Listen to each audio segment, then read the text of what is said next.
દ્વિચલમાં ભૌતિક નિરૂપણ કરો. તો કઈ રીતે કરીએ છીએ અહીંયા એક ચલ અને દ્વિચલમાં ભૌતિક નિરૂપણ? તો પહેલા આપણને ખ્યાલ હોવો જોઈએ કે આ y 3 જે 3 છે, y 3 આપેલા છે, જેમાં આપણને શું નથી આપ્યું? x ની કિંમતો નથી આપી. તો x ની કિંમતો ના આપી હોય તો આપણે એને કઈ રીતે નિરૂપણ કરીએ છીએ? તો એ આપણને ખ્યાલ છે. પહેલા એને સંખ્યા રેખા પર, નંબર લાઈન પર જે આપણે કહેવાય છે સંખ્યા રેખા પર નિરૂપણ કરો. તો કઈ રીતે નિરૂપણ કરીએ છીએ એનું? તો પહેલા y આપણને કેટલા આપેલા છે? 3 આપેલા છે. તો એનો એક ચલ માટે, ફક્ત એક ચલ માટે આ જે છે એ y અક્ષ માટેની અહીંયા જો એક ચલ માટે છે, અહીંયા એવું નથી કે y અક્ષ ને ઊભો જ દોરવો પડે. જરૂરી નથી કે y અક્ષ એ વચ્ચે જે લંબ દોરીએ છીએ એ જ હોય. અહીંયા આપણે y અક્ષને આ રીતે પણ લઈ શકીએ છીએ. બરાબર છે? તો નિરૂપણ કરવામાં આપણને ખ્યાલ છે કે લંબ અક્ષના અલગ અલગ આપણે abcd કોઈ પણ લઈ શકીએ છીએ, પણ એમાં જે કિંમતો મૂકીએ છીએ એ આપણી સાચી હોવી જોઈએ. તો અહીંયા જોઈએ છે y 3 છે. તો પહેલા તો શરૂઆત ક્યાંથી થાય છે? શૂન્યથી થશે. તો અહીંયા શૂન્ય આવશે. બીજું 1 2 3 4 5 6 આ રીતે કન્ટિન્યુઅસ ચાલે જ કરે છે. તો આમાં તમે જોઈ શકો છો કે y 3 જે કિંમત આપેલી છે એ ક્યાં જોવા મળે છે? તો અહીંયા આપણને આ પોઈન્ટ આગળ જોવા મળે છે y 3. તો આ થઈ ગયું એક ચલ માટે એક ચલ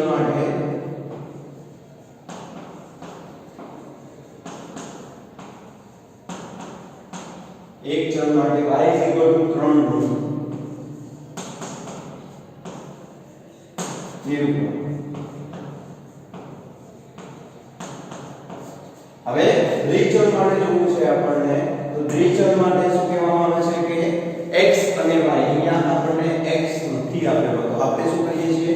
એની જગ્યાએ કોઈ પણ સંખ્યા લઈ શકીએ છીએ. બરાબર છે? તો y 3 જે છે એમાં હું કઈ સંખ્યા લઉં છું? x લઉં છું. જો અહીંયા હું x લઈશ તો અહીંયા x y 3, તો આ કિંમત બદલાઈ જાય છે. x ની કિંમત હું અલગ અલગ મૂકું, 1 મૂકું, 2 મૂકું, તો આ બદલાઈ જશે. તો ના બદલાય એના માટે આપણે શું કરીએ છીએ? એની આગળ સહગુણક મૂકીએ છીએ, 0 મૂકીએ છીએ, 0 મૂકીએ છીએ. તો 0x. હવે અહીંયા x ની કોઈ પણ કિંમત લેશો તો આપણને ખ્યાલ છે કે એની કિંમત બદલાવાની નથી. કેમ? કારણ કે અહીંયા શું છે? એનો સહગુણક 0 છે. માટે જ્યારે પણ આપણે અહીંયા એની કિંમતો મૂકીશું તો હંમેશા આપણને x ની કિંમત, કોઈ પણ કિંમત માટે એ પદ તો કેવું મળે છે? આપણને 0 મળશે. માટે અહીંયા હવે x ની કોઈ પણ કિંમત લઈ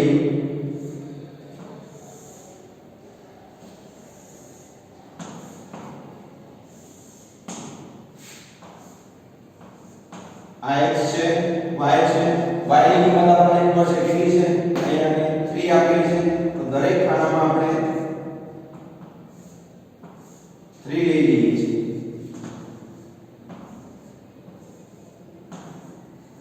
બરાબર? અહીંયા કેમ? કારણ કે y આપણને 3 આપેલા છે. હવે x ની દ્વિચલમાં કયું છે? તો આપણે x તો મૂકવો જ પડે, અથવા કોઈ પણ y z જે હોય, y તો આપેલો છે તો z મૂકીએ છીએ, w મૂકીએ છીએ, કોઈ પણ ચાલે, દ્વિચલ હોવા જોઈએ. અહીંયા દ્વિચલ કયા છે? એક x છે અને એક y છે. જનરલી આપણને y અક્ષની સાપેક્ષે વાત કરતા હોય અથવા xy સમતલની વાત કરતા હોય ત્યારે y હોય ત્યારે આપણે કયો ચલ લઈએ છીએ? x ચલ લઈએ છીએ. તો અહીંયા જોઈએ હવે તો y 3 છે, અહીંયા 0x છે. તો x ની હવે કઈ કિંમત મૂકીશ? તો હું કોઈ પણ કિંમત મૂકી શકું છું. x 1 મૂકું તો પણ મને જવાબ તો અહીંયા કેટલો મળશે? 3 મળશે y માટે. કેમ? કારણ કે અહીંયા શું છે? 0 આપેલું છે. 0 ગુણ્યા 1 કરીએ છીએ તો 0 ગુણ્યા 1 આપણને 0 જ મળશે. તો y 3 મળે છે. હવે 2 મૂકું તો પણ શું મળશે મને? 3 જ મળે છે.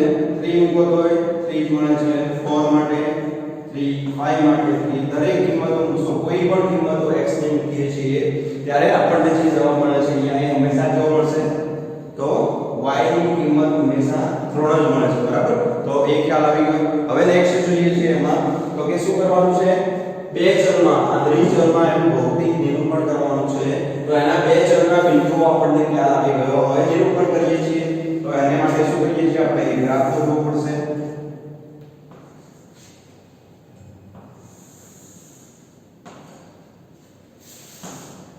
બરાબર. હવે અહીંયા x ની કેટલી કિંમતો આપેલી છે 1 2 3 4 અને 5 એટલે કે અહીંયા 5 સુધી આપણે લખવા પડશે. તો અહીંયા 0 1 2 3 4 5 અને 6 અને આ શું છે આપણો x અક્ષ છે. બરાબર. આ આપણો x અક્ષ છે જેમાં મેં બિંદુઓ લખ્યા છે 1 2 3 4 5 અને 6. અહીંયા અગ્ર બિંદુ છે ત્યાં આગળ આપણે કેટલા લખીએ છીએ 0 લખીએ છીએ. બરાબર. હવે અહીંયા જોઈએ y અક્ષ પર કેટલા છે તો y અક્ષ પર આપણે જોઈ શકીએ છીએ y ની બધી કિંમતો 3 છે. 3 સુધી છે તો અહીંયા 3 સુધી તો લખવા પડશે. તો અહીંયા 1 2 3 અને 4 અને 5. એવું જરૂરી નથી કે 3 આપેલા છે તો 3 સુધી લખીએ તમારે લખવા હોય તો વધારે લખી શકો છો અને 3 સુધી પણ લખી શકો છો. બરાબર. 3 સુધી લખશો તો પણ એ ખોટું નથી. બરાબર છે. હવે અહીંયા લખી શકીએ છીએ તો y જે 3 છે લાઈન આપણે y 3 લાઈન એ ક્યાં મળશે તો પહેલા તો પોઈન્ટ દર્શાવી દઈએ છીએ અહીંયા x 1 અને 3 છે તો 1 3 ક્યાં મળશે આપણને તો 1 છે અહીંયા 3 અહીંયા છે. બરાબર. પછી 2 3 આપેલા છે તો 2 3 આપણને ક્યાં મળશે અહીંયા મળે છે. પછી 3 3 આપેલા છે તો અહીં બાજુમાં જ મળશે 4 3 અને 5. બરાબર. હવે અહીંયા જોઈ શકો છો કદાચ અહીંયા માઈનસ માં લેવા હોય તો અહીંયા માઈનસ માં મારે નંબર લખવો પડશે -1 -2 -3. ચલો -2 લેવા છે મારે x બરાબર તો અહીંયા -2 3 થશે. બરાબર. તો એની કિંમત અહીંયા આપણને મળશે. તો એ બિંદુઓને આધારે હવે આપણે એમાંથી પસાર થતી એક લાઈન દોરવાની છે કે કારણ કે આ સમીકરણ કોનું છે લાઈનનું છે એટલે કે રેખાનું છે તો એ રેખા લઈએ છીએ જેનું નામ શું થશે આ જે રેખા દોરી છે એનું નામ શું થશે y 3. બરાબર છે. તો y જે 3 છે એનું નિરૂપણ અહીંયા આપણને મળી ગયું છે. બીજું એક તમારે શું યાદ રાખવાનું છે તો સ્કેલ લખવાનું એટલે કે પ્રમાણમાપ લખવાનું ક્યારેય ભૂલતા નહીં. તો પ્રમાણમાપ શું થશે અહીંયા સ્કેલ કેટલો લખીએ છીએ તો આપણને x અક્ષ પર 1 સેન્ટીમીટર બરાબર 1 એકમ છે અને y અક્ષ પર પણ 1 સેન્ટીમીટર બરાબર 1 એકમ છે. તો 1 સેન્ટીમીટર બરાબર 1 એકમ બંને અક્ષ પર. બરાબર. તો અહીંયા લખવું હોય તો લખી શકો છો બંને અક્ષ પર. ઓકે. અહીંયા સુધી ખ્યાલ આવી ગયો. તો આ જે છે એ આપણને ક્વેશ્ચન 1 નું સોલ્યુશન છે. પહેલા એને એક ચલમાં દર્શાવ્યો છે એટલે કે આપણે જોડે y એકલો જ ચલ છે માટે એક y અક્ષની લાઈન લઈ લઈએ છીએ રેખા લઈ લઈએ છીએ જેની પર આપણે 3 દર્શાવવા છે તો 3 દર્શાવીએ છીએ. એના પછી એના આધારે કેટલાક બિંદુઓ હવે દ્વિચલની વાત કરી છે તો દ્વિચલમાં આપણને x અને y ની અલગ અલગ કિંમતો જોઈશે. હવે x તો આપેલા નથી અહીંયા આપણે શું કરે છે આપણે 0x લઈ શકીએ છીએ. જો એકલા x લઈશું તો એ આખું સમીકરણ બદલાઈ જાય છે. માટે x ની કેટલી આપણે અહીંયા લઈએ છીએ 0 એનો સહગુણક કેટલો લઈએ છીએ 0 લઈએ છીએ જેથી આપણને અહીંયા 0x y 3 મળશે અને 0x કેટલા થાય છે 0 થઈ જાય છે તો y આપણને 3 મળે છે. તો દરેક માં y ની કિંમત આપણને ખ્યાલ છે કેટલી છે 3 3 3 છે અને x ની કિંમત કોઈ પણ કિંમત લેશો તો પણ જવાબ અહીંયા 0 થઈ જવાનો છે કે 0 સાથે ગુણાકાર કરેલો છે. બરાબર. તો એને આધારે આપણને આ જવાબ મળી જાય છે અને પછી તો નિરૂપણ કરતા તમને આવડે છે. એમાં ખાસ ધ્યાન રાખવાનું છે તો અક્ષ લખવાનું ભૂલવાનું નથી. આ કયો છે આપણો y અક્ષ. બરાબર. અક્ષ લખવાનું ભૂલવાનું નથી નહીંતર એના માર્ક્સ કપાઈ શકે છે. પછી અહીંયા બિંદુઓ તમારે દર્શાવવા હોય તો પણ દર્શાવી શકો છો. તો કયું છે બિંદુ એક તો આ જે છે -2 3 છે. બરાબર. એવી જ રીતે અહીંયા 1 3 છે પછી 2 3 3 3 4 3 અને 5 3. બરાબર. તો બિંદુઓ પણ દર્શાવવાના રહેશે.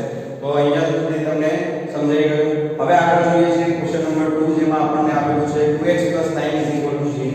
બરાબર. તો એને માટે પણ આપણે આ રીતે જ કરવાનું છે. એક ચલ માટે અને દ્વિચલ માટે એનું સોલ્યુશન મેળવવાનું છે. બરાબર. એના જવાબ શું હશે એ જોઈએ છીએ.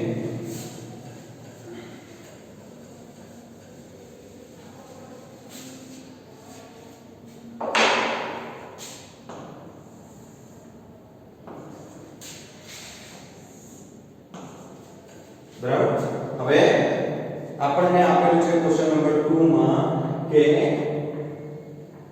2x 9 0 છે. 2x 9 0 છે.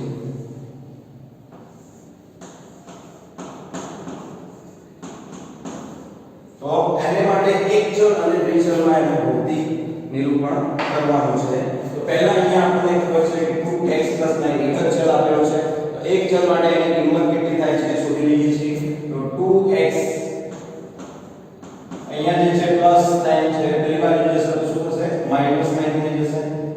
બરાબર. તો 2x 9 હવે 2 અહીંયા ગુણાકારમાં છે તો x શું થશે -9/2.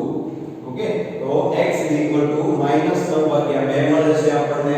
હવે એનું આપણને સંખ્યા રેખા પર નિરૂપણ કરતા આવડે છે. આપણે જોઈ ગયા હતા કે અસમય સંખ્યા અથવા સમય સંખ્યા હોય તો એનું નિરૂપણ કઈ રીતે થાય છે.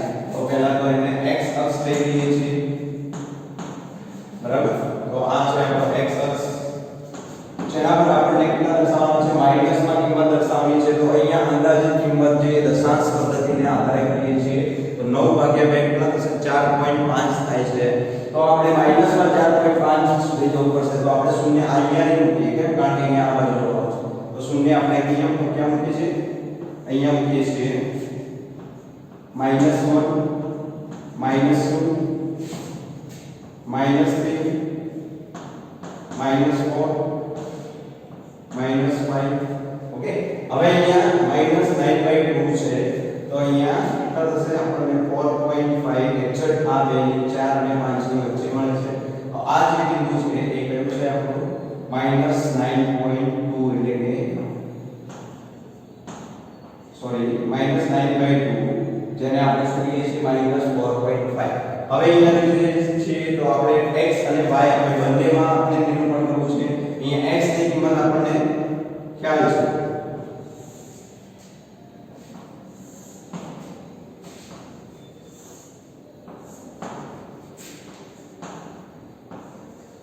x છે y છે. x ની કિંમત આપણને ખ્યાલ છે કેટલી છે -9/2 છે.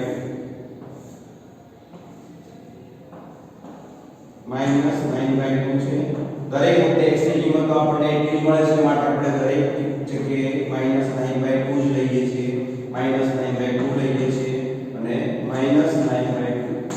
બરાબર. દરેકમાં આ જ કિંમત લેવાની છે. હવે આગળ જોઈએ તો y ની કિંમત કઈ થશે. તો અહીંયા તો આપણને y તો આપેલો જ નથી. તો કઈ રીતે મેળવીએ છીએ? y મેળવવા માટે આપણને એનું ઇક્વેશન અહીંયા આપેલું છે x -9/2. હવે પેલામાં જે રીતે x ની આગળ સહગુણક 0 લીધો તો અહીંયા y ની આગળ સહગુણક 0 લઈએ છીએ તો આપણને શું મળશે? તો x + 0y = -9/2. બરાબર. x + 0y = -9/2 મળે છે આપણને. એને આધારે હવે તમે કહી શકો છો કે કઈ રીતે એનું નિરૂપણ કરવાનું છે. તો આપણને હવે x અને y ની કિંમતો ખ્યાલ છે. અહીંયા મેં y ની કિંમતો લખી નથી પણ y ની કિંમત કઈ રીતે થશે તો અહીંયા કોઈ પણ લખી શકીએ છીએ. અહીંયા હું 0 લખું 1 લખું -1 લખું -2 લખું. બરાબર. હવે કોઈ પણ લઈ શકો. બધામાં x ની કિંમતો કેવી મળશે આપણને સરખી જ મળવાની છે. કેમ? કારણ કે અહીંયા x ની કિંમત આપણને આપેલી છે. તો અહીંયા જોઈએ છે -9/2 -9/2 -9/2 એ રીતે દરેક જગ્યાએ લઈએ છીએ ત્યારે અહીંયા -3 છે -4 અને -5 છે. એવી જ રીતે અહીંયા લઈએ છીએ નીચેની સાઈડ તો -1 -2 -3 -3 -4 -5 અને -6 બરાબર. અને ઉપર જોઈએ છીએ તો 1 2 3 4 અને 5 છે બરાબર. અહીંયા સુધી તમને ખ્યાલ આવી ગયો. હવે અહીંયા કઈ રીતે નિરૂપણ કરીએ છીએ તો આપણને ખ્યાલ છે એની કિંમતો કઈ આવે છે તો 9 ભાગ્યા 2 એટલે કે 4.5 કે આવે છે 4.5 એક તો 0 આગળ x 0 છે સોરી x 4.5 છે અને y 0 છે. y ની 0 ની કિંમત ક્યાં મળે છે અહીંયા આ y અક્ષ પર 0 અહીંયા મળે છે તો એની સામે -9.2 આપણને ક્યાં મળે છે તો અહીંયા મળશે આ સોરી -4.2 9 કરીએ છીએ ત્યારે આપણને કેટલી કિંમત મળે છે -4.5 અને 0 બીજું આ બિંદુ દર્શાવવું છે તો -9/2 0 થશે. એવી જ રીતે અહીંયા મારે બીજા આપેલા છે -9/2 છે અને 1 છે તો -9/2 અહીંયા મળે છે અને 1 ક્યાં છે અહીંયા x અક્ષ પર જોઈએ છે તો એ બિંદુ અહીંયા મળશે. હવે -9/2 -1 તો અહીંયા -1 જોઈએ છીએ x y બરાબર અને -9/2 x બરાબર છે તો અહીંયા થશે. હવે એ જ રીતે -9/2 -2 છે તો એ ક્યાં મળે છે આપણને અહીંયા ક્યાંક મળે છે બરાબર. તો આ જે મળે છે એ કેવું મળશે સીધી લાઈન મળશે જે y અક્ષને સમાંતર છે બરાબર. તો એ y અક્ષને સમાંતર હશે અને દરેક એનો સ્કેલ માપ આપણને ખબર છે પ્રમાણ માપ જે છે એ 1 સેન્ટીમીટર બરાબર 1 એકમ લીધું છે અને બંને અક્ષ પર આપણે સરખું જ લીધું છે બરાબર. હવે અહીંયા જોઈએ છે તો અહીંયા આ કઈ લાઈન છે તો એને લખી શકીએ છીએ x -9/2 અને આ પોઈન્ટ લખવા હોય તો આપણને ખ્યાલ છે -9/2 અને -2 છે અને આ પોઈન્ટ છે -9/2 -1 છે અને આ પોઈન્ટ જે છે એ -9/2 1 છે બરાબર. તો આ પોઈન્ટ લખાઈ ગયા છે નિરૂપણ થઈ ગયું. તો આ જે લાઈન મળે છે એ કેટલી છે x -9/2 માટેની જે લાઈન છે જે આપણે ત્રિજ્યામાં એટલે કે x અને y બંને ચલ લઈને એને શોધ્યા છે. તો અહીંયા સુધી તમને ખ્યાલ આવી ગયો. હવે જોઈએ છે આગળ એક્સરસાઇઝ 4.4 અહીંયા કમ્પ્લીટ થાય છે. હવે કેટલાક વિશિષ્ટ દાખલા અને હેતુલક્ષી પ્રશ્નોને આધારે જે MCQ આવે છે પછી fill in the blanks આવે છે true false આવે છે જોઈએ છીએ. હવે એમાં કઈ કર્યું છે એ પહેલા ડિવિઝન સાથે આપણે શીખી લઈએ છીએ તો આપણને કઈ રીતે ખ્યાલ આવશે કે કયો સમ કઈ રીતે કરવો છે. તો એના માટે આપણને ખ્યાલ છે કે કઈ વસ્તુઓ આપણે પહેલા જોઈએ છે જે આપ્યું છે એ પહેલા લખી નાખીએ છીએ અને એના પછી જે પૂછ્યું છે એના વિશે ચર્ચા કરીએ છીએ અને એના વિશે જોઈએ છીએ કે આ પૂછ્યું છે તો મારે આ લખવાનું છે. હવે પહેલું એમાં આપેલું છે કે સમીકરણ 4x - 3y = 24 છે તો એનું પ્રમાણિત સ્વરૂપ કયું થશે.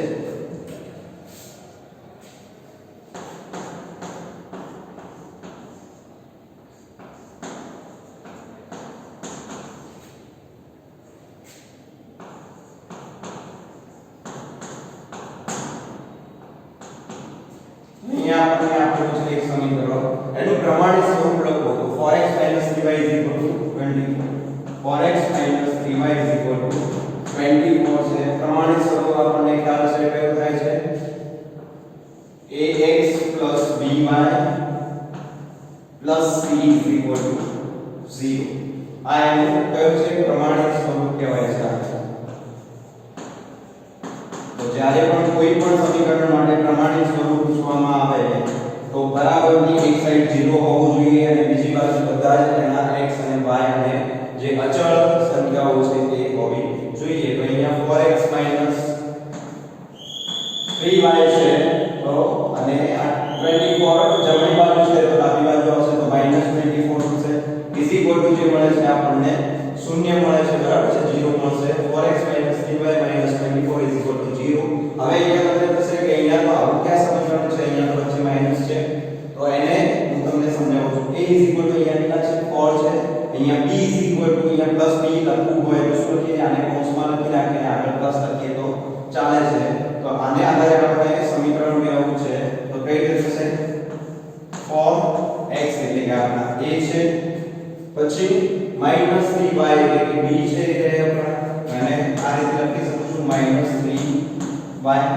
તો અહીંયા b થશે b -3 તો અહીંયા ax by મળ્યું હવે +3 છે અહીંયા -24 છે તો પ્લસ કરી અને -24 કરી નાખું છું તો = 0 અહીંયા જે છે c ની કિંમત છે a b અને c ની કિંમત મળી જાય છે અહીંયાથી આપણને હવે આગળ જોઈએ છે તો 3x 5y k છે અને એક બિંદુ આપેલું છે તો એના આધારે આપણે એની કિંમત શોધવાની છે 3x 5y 3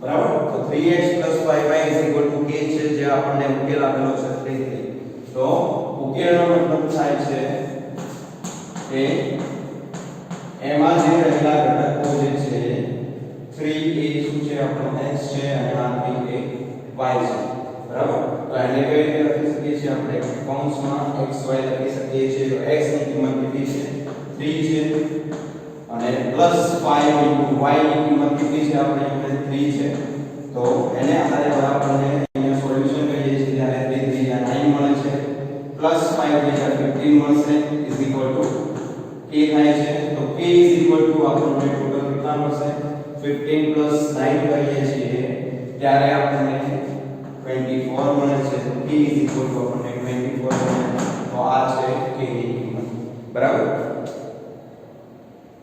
હવે આપણને થર્ડ નંબરમાં આપ્યું છે કે f =9/2 સેલ્સિયસ +32 જે છે ઇક્વેશનમાં c 15 મૂકી અને f ની કિંમત શોધવાની છે તો અહીંયા જોઈએ છે આપણે થર્ડ નંબરમાં f =9/5 c છે +32 છે અને c ની કિંમત આપણને કેટલી આપેલી છે 15 આપેલી છે અને એને આધારે f જે છે એની કિંમત શોધવાની છે 15 થશે બરાબર તો હવે જોઈએ છે અહીંયા f =9/5 c ની કિંમત કેટલી છે 15 +32 અહીંયા +32 તો આપણે કૌંસમાં લખીએ છીએ આની સાથે પ્લસ કરી શકીએ નહીં કેમ કારણ કે આની સાથે ગુણાકાર કરશે તો પહેલા આપણે ખ્યાલ છે કૌંસનું બાહુ સભાને આધારે પહેલા ભાગાકાર કરવો પડે ગુણાકાર કરવો પડે સરવાળોનો છેલ્લે બાદબાકી થાય છે તો અહીંયા પહેલા ગુણાકાર આપેલો છે તો પહેલા ગુણાકાર કરીએ છીએ બરાબર તો અહીંયા 5 અને અહીંયા 3 મળશે આપણને અને 9 કરે કેટલા થાય છે 27 થાય છે +32 જે છે એટલે કે 27 + 32 કરીએ છીએ તો આપણને કેટલા મળે છે અહીંયા 9 મળે છે અને અહીંયા 5 મળે છે તો આ f ની કિંમત અહીંયા આપણને મળે છે બરાબર તો અહીંયા તમે જોઈ શકો છો હવે આગળ જોઈએ છીએ કે 4x - ky = 20 છે અને એમાં એક ઉકેલ આપેલો છે tan 4 બરાબર તો એ આપણા x અને y થઈ જશે x = 10 થશે y =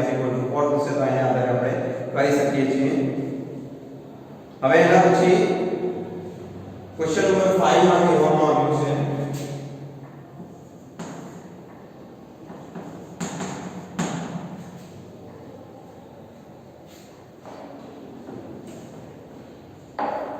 કે 7x + 2y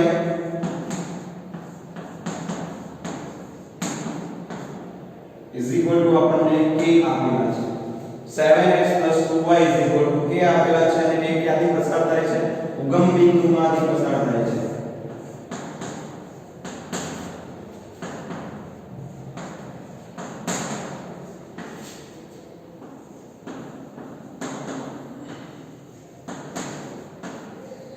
હવે આના આધારે આપણે કહી શકીએ કે ઉગમ બિંદુમાંથી પસાર થતી હોય તો એના x અને y કેટલા લઈ શકીએ છીએ 0 થી બરાબર તો x અને y ની બરાબર આપણે અહીંયા 0 મૂકીએ છીએ 7 * 0 + 2 * 0 = k તો અહીંયા 7 * 0 આપણને 0 મળે છે +2 * 0 આપણને 0 મળે છે = k k ની કિંમત આપણને કેટલી મળી 0 મળી જાય છે બરાબર તો અહીંયા સુધી ખ્યાલ આવી ગયો હવે આગળ જોઈએ છીએ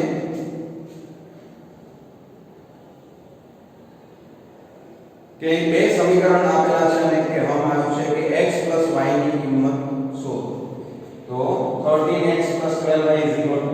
60 આપેલા છે.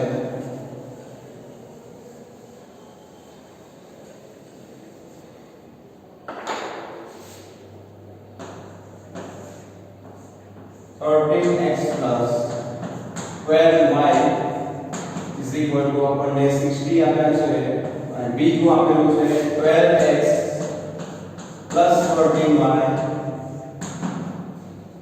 is equal to 40 છે. હવે અહીંયા તમે જોઈ શકો છો બંનેમાં એકમાં 13 છે એકમાં 12 છે. 13 અને 12 છે અને એકમાં 12 અને 13 છે. હવે અહીંયા આનું આપણને સાદુરૂપ આપવું છે તો કઈ રીતે આપીએ છીએ તો એના માટે એક છે લોપની રીત. લોપની રીત કોણ રીતે હોય છે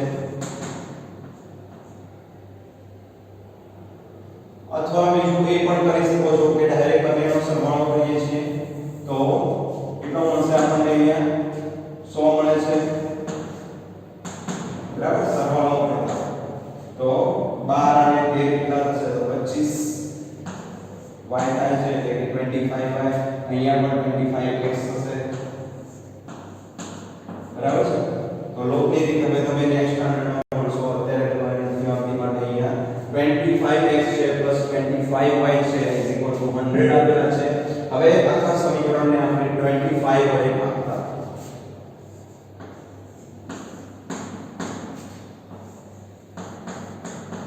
આપણને શું જવાબ મળે છે અહીંયા 25x divided by 25 plus 25y divided by 25 is equal to 100 divided by 25. તો અહીંયા જોઈ શકો છો 25 25 કટ થશે, અહીંયા 25 25 કટ થશે અને અહીંયા 25 4 જા 100 થાય છે. તો x plus y is equal to આપણને કેટલા મળે છે 4. જે લોપની રીતથી કરવાનું છે એ તમે નેક્સ્ટ જશો 10th સ્ટાન્ડર્ડમાં ત્યારે તમારે શીખવામાં આવશે બરાબર છે. અહીંયા સુધી ખ્યાલ આવી ગયો. હવે આપણને x ની કિંમત આપેલી હોય અને y શોધવાના કયા હોય તો આપણે કોઈ એક સમીકરણ છે આમાં અમે c ની કિંમત આપેલી હોય f શોધવાના કયા હોય તો આપણે છે તો પેલામાં પણ એવું જ છે બરાબર. હવે અહીંયા જોઈએ છીએ બે અંકની સંખ્યામાં એકમનો અંક x છે અને દશકનો અંક y હોય તો તે સંખ્યા ખાલી જગ્યા છે બરાબર. તો હવે નેક્સ્ટ જોઈએ છીએ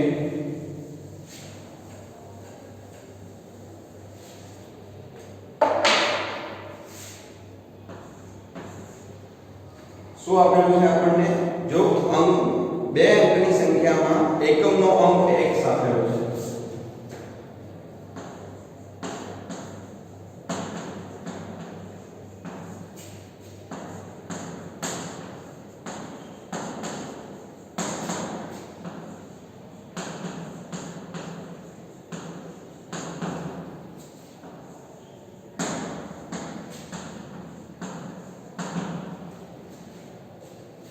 અને દશકનો અંક y છે તો દશકનો અંક કેટલો આપેલો છે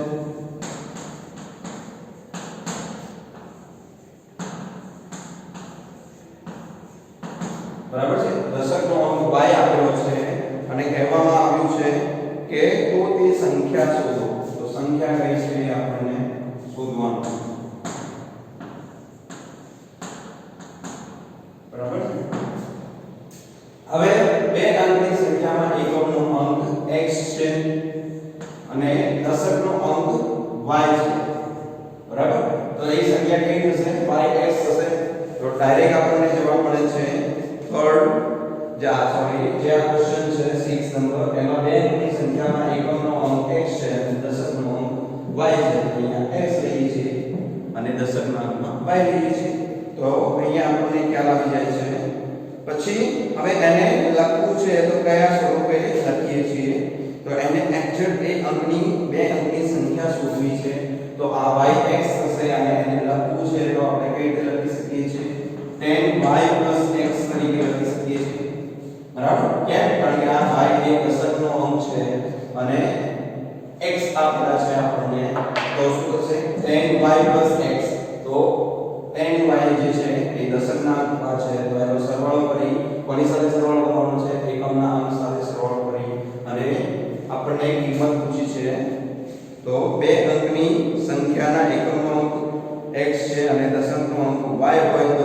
સંખ્યા કઈ થશે તો એને આધારે આપણને ખ્યાલ આવી જાય કે અહીંયા ny x થશે અથવા બીજી રીતે સીધું yx લખીએ તો પણ ચાલે છે પણ અહીંયા આપણને ફક્ત અંક આપેલો છે એ સંખ્યા નથી આપી બરાબર છે તો એને આધારે આપણે લખવું છે તો કેટલા થશે દશક માટે 10 વડે લખીએ છીએ અને એકમ માટે 1 * x કરીએ છીએ તો ભાઈ આપણને ખ્યાલ છે ત્યાં લખીએ કે ના લખીએ ચાલે છે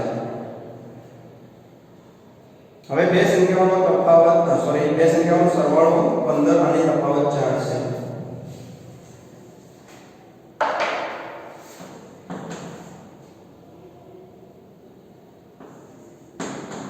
બે સંખ્યાનો સરવાળો કેટલો આપેલો છે આપણને તો 16 છે અને બે સંખ્યાની બાદબાકી એટલે કે તફાવત કેટલો છે આપણને આપેલો છે 4 તો એ બંનેમાંથી મોટી સંખ્યા શોધવાની કહી છે તો બે સંખ્યાનો સરવાળો કોઈ એક સંખ્યા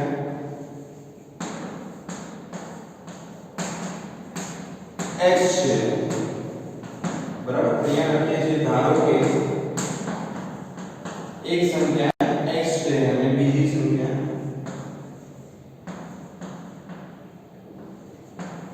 y છે હવે શું આપેલું છે અહીંયા બે સંખ્યાનો સરવાળો એટલે કે x y આપણને આપેલા છે 16 અને તફાવત x y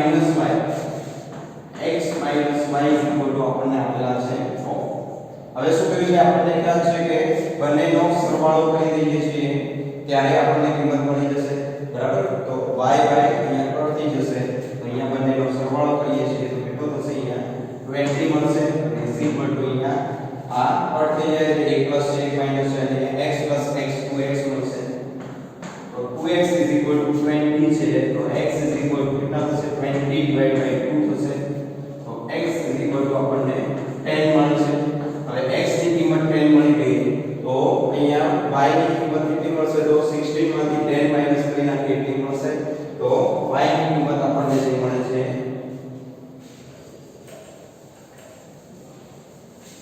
એને આધારે આપણને કેટલી મળે છે તો x + y = 16 છે તો x ની કિંમત 10 છે + y = 16 છે આ 10 ની બાજુ જશે તો માઈનસ થશે તો y 16 - 10 લખીએ છીએ તો y = 16 - 10 એટલે કે 6 મળે છે તો અહીંયા આપણને y ની કિંમત મળી જાય છે ઓકે તો અહીંયા સુધી ખ્યાલ આવી ગયો હવે નેક્સ્ટ આજે આ ચેપ્ટર આપણે કમ્પ્લીટ કરીએ છીએ અને કોઈ પણ ડાઉટ્સ હોય તો તમે પૂછી શકો છો કોલ કરીને મારો નંબર આપણી જોડે છે ઓકે થેન્ક યુ